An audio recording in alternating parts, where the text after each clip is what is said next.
गालियों से क्या होता है, गालियों से हमारे जीवन पर क्या प्रभाव पड़ता है।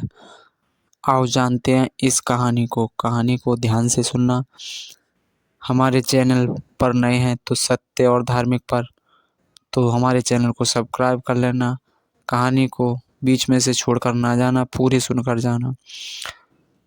एक बार की बात है, गौतम बुद्ध एक गांव के किनारे से निकले हुए जा रहे थे। तो गांव वालों को मालूम पड़ा कि यहाँ से गौतम बुद्ध निकले हुए जा रहे हैं। उन्होंने इकट्ठा होकर उनको रोका, उनसे शत्रुता रखते थे। उन्होंने गौतम बुद्ध को रोका और उनको गालियाँ देना शुरू कर दिया। गाली देते देते वो थक गए तो गौतम बुद्ध चुप थे, उन्होंने कुछ नहीं कहा। जब गालियाँ देना बंद कर दिया तो उन्होंने कहा कि गालियाँ दे दी हूँ तो मैं जा सकता हूँ। उन नगर वालों ने, गांव वालों ने कहा, आप पर गालियों का कोई असर नहीं हुआ, हमने इतनी गालियाँ दी आपको शर्म नहीं है। गौतम बुद्ध ने कहा, ये बात 10 साल पहले कहा होता तो मैं बताता। एक बात बताओ, गालियों से क्या दिया तुमने मुझे? एक प्रश्न पूछता हूँ, उसका तुम जवाब दे सकते हो मुझे? सभी गांव वालों ने कहा हाँ। कि एक बार मेरे लिए लोग मिठाइयाँ लेकर आए थे। वो मिठाई किसी की मैंने ग्रहण नहीं की, किसी की मिठाई नहीं ली। लगभग 50, 100, 200 व्यक्ति लेकर आए होंगे, लेकिन मैंने किसी की मिठाई ग्रहण नहीं की।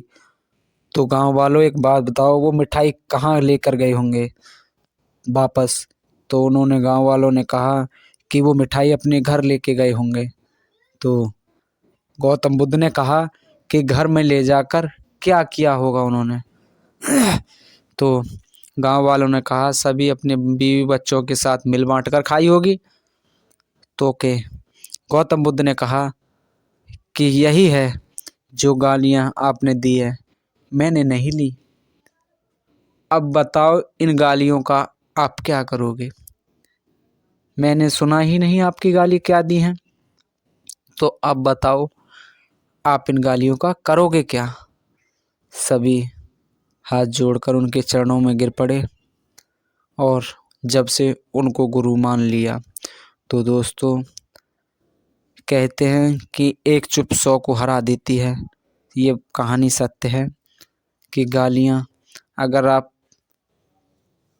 सामने वाला गाली दे रहा है तो उसको वापस अगर गाली ले, आप उसकी ग्रहण करके सुनकर उसको वापस गाली देते हो तो आप और उसमें कोई फ़र्क नहीं रह जाता, जैसे में तैसा मिल जाता है। तो हमेशा लड़ाई झगड़ा विनाशकालीन विपरीत बुद्धि वाला हिसाब किताब बन जाता है। तो दोस्तों, ये कहानी से यही शिक्षा मिलती है गौतम बुद्ध की से कि आप सुन लेना, सुनने में फ़ायदा है। वक्त आने पर वो खुद बताएगा कि मेरी गलती थी या नहीं थी।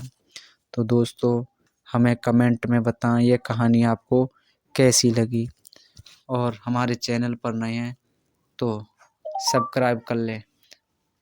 और आप एक सब्सक्राइब करते तो हमारा हौसला बढ़ जाता है, हम आपको नई नई कहानियाँ लेकर आते।